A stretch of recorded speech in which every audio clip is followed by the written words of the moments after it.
stoked today. Give it a kiss. There we go, baby.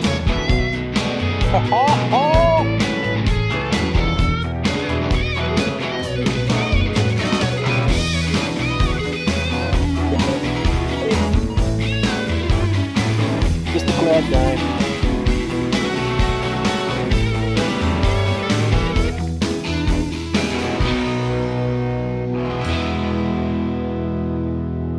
Well, I am stoked, man. Stoked. Tone is good. The depth is good. The area I am, I doubt there's going to be a pull tab there, so I'm pretty sure this is going to be a nickel. I want to analyze it with the polar plot and watch what happens. Go over the signal, nothing. You know why? It takes about a good 2 seconds for it to register.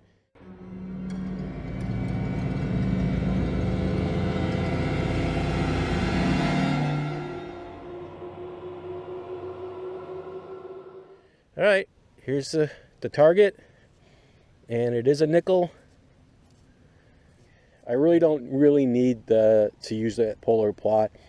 Between using the VDI number, the tones I set for VDI numbers, the area that I'm in, it's plenty enough analysis to switch over to polar plot.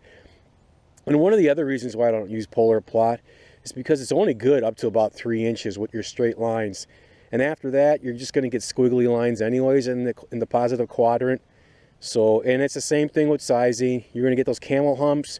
As soon as you get past 3-4 inches, boom, those camel humps are going to get they're going to get dips in it. And so it's not going to be a true analysis of it. Polar plot, past 6 inches, line's all squiggly.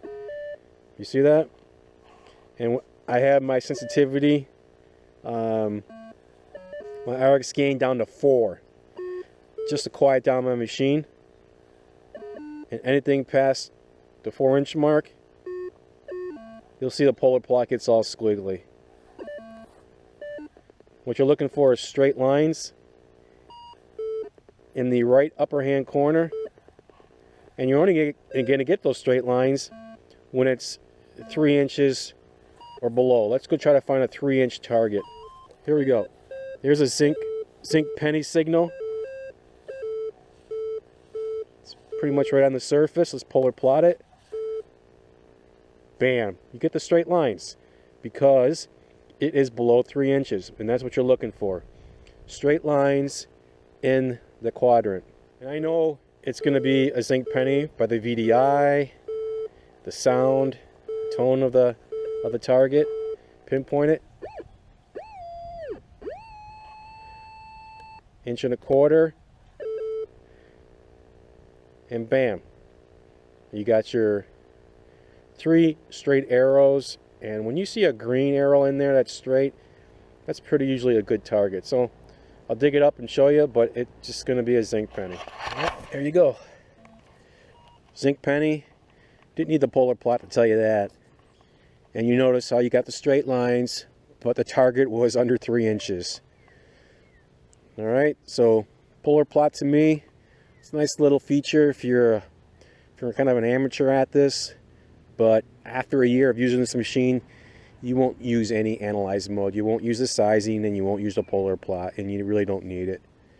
It's just one of those features that, hey, it's nice, but, you know, I wish they took those 2 things out and just put some GPS on it. I'd rather have that. So, there you go. That's why I do not use analyze modes, polar plot, or sizing. It's shallow. Sounds good. It's about 3 inches down. Okay, you're in the copper penny clad dime range. Pinpoint it.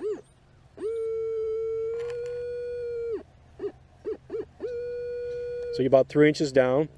Now I'm running my machine very quiet, which means I have my RX gain down really low to 4, just so you see that how the polar plot will register when your machine is quiet and when it's not quiet.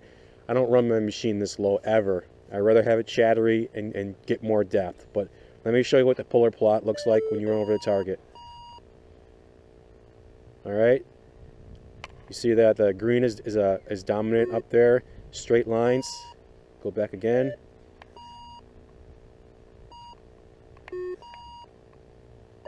That's what you're looking for. And the reason why it's getting all squiggly is because it's picking up EMI. There's your target. Clad dime. And that's one of the reasons why I don't use it, and you really don't need to use it. All right, this one was going out to Pull Tab Patriot, one of my subscribers. I hope that answered your question.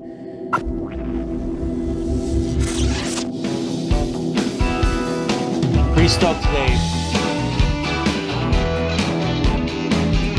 What a kiss. Yeah. There we go, baby.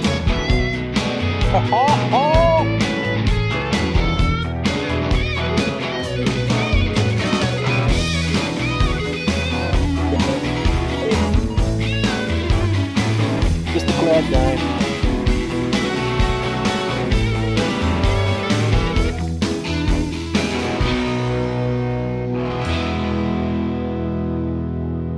I am stoked, man. Stoked.